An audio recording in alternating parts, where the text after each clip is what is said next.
à quoi ça sert une forêt. Alors vous, sur vos 26 hectares à Pissotte, vous avez des rouges, la tour d'Arundel, la Salière sur une boîte de conserve.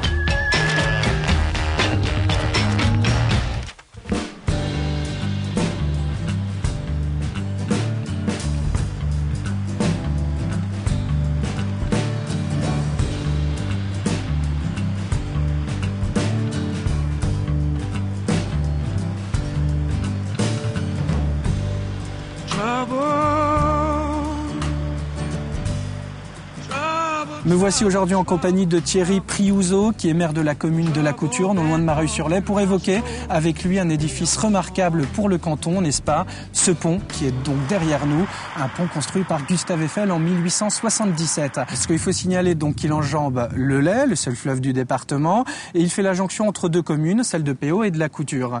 Alors juste avant la construction de ce pont en 1877, les gens allaient d'une rive à l'autre en barque. Hein. Bien sûr, le cadastre de 1820 nous montre un passage de bac où figure un petit bateau sur le cadastre, sur le vieux cadastre, je me suis laissé dire par les plus anciens que c'était finalement des chaînettes qui drainaient un petit peu le bac d'un côté comme de l'autre.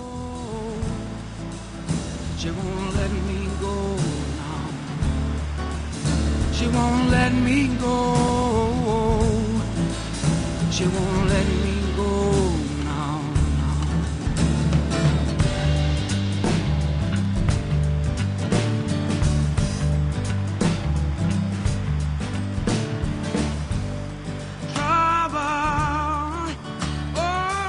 On reconnaît la griffe de Gustave Eiffel, finalement, l'assemblage de ce pont. Tout simplement, ce sont des fers plats avec des cornières et le tout assemblé par des rivets. Sans aucun boulon. Sans aucun boulon. C'est la particularité d'Eiffel. Voilà, comme ce qu'il a fait pour la tour Eiffel. Absolument. Donc, et d'ailleurs, vous pouvez le constater, il n'y a aucun boulon. En revanche, sur ces piles de pont, à l'époque de la construction, mes parents, grands-parents et tout ça ont raconté avec des histoires, il y avait des piles de bois qui étaient là pour faire l'ossature, pour construire les piles, qui sont toujours restées dans la rivière. Ah oui. Et les piles de bois sont de chaque côté des piles. Ce sont des genres de traverses de chemin de fer, des bois exotiques qui résistaient bien à l'eau et qui sont toujours présents sur l'édifice.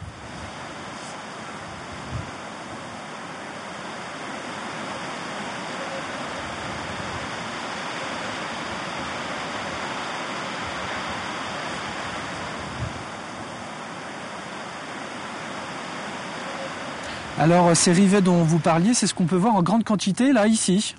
Absolument. Vous voyez, tous ces rivets, des milliers de rivets, finalement, qui sont assemblés, comme je le disais tout à l'heure, par des fers plats et des cornières. Et regardez le dessus du pont, vous voyez des milliers de rivets, et autant, finalement, dans toutes les parties plates de... C'est fantastique, c'est un montage fantastique. Signe de la griffe de Gustave Eiffel. Ah oui, il n'y a pas plus beau que ça, finalement. Pas de boulon, c'est magnifique comme montage.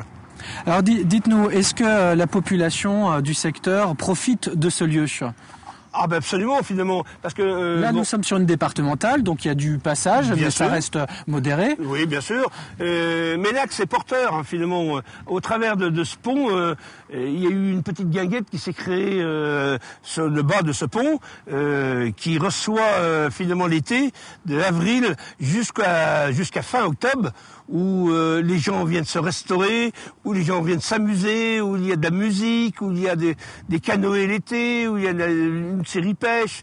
Il y a tout pour faire venir les gens dans ce petit domaine de la Couture et de la Vaux et de Péau, au travers de ce pont, naturellement. Et puis vous avez des ensembles de barques, un petit peu, des petits pêcheurs, des anciens pêcheurs qui viennent toujours avec leurs petites barques. Ils ont toujours leur petit port, hein, bien à eux. C'est pas le paradis, mais presque.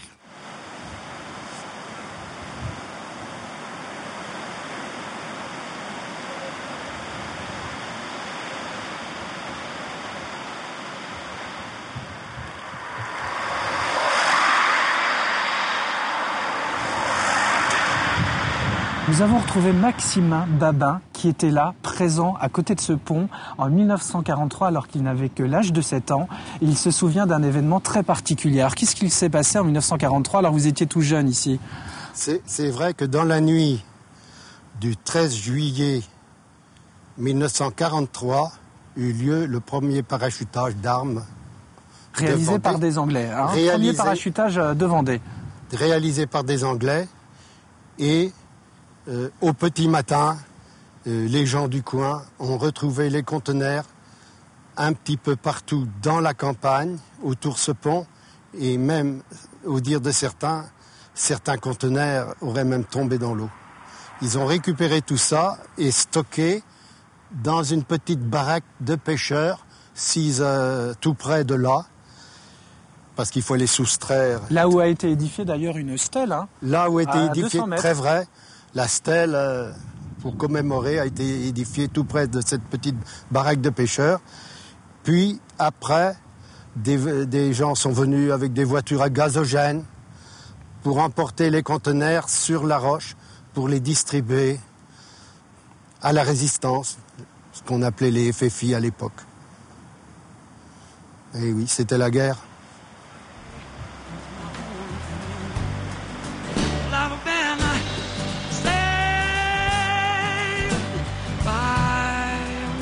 Thierry Priuzot, j'imagine qu'avec un édifice comme celui-ci, on l'entretient, on essaye de le mettre en valeur.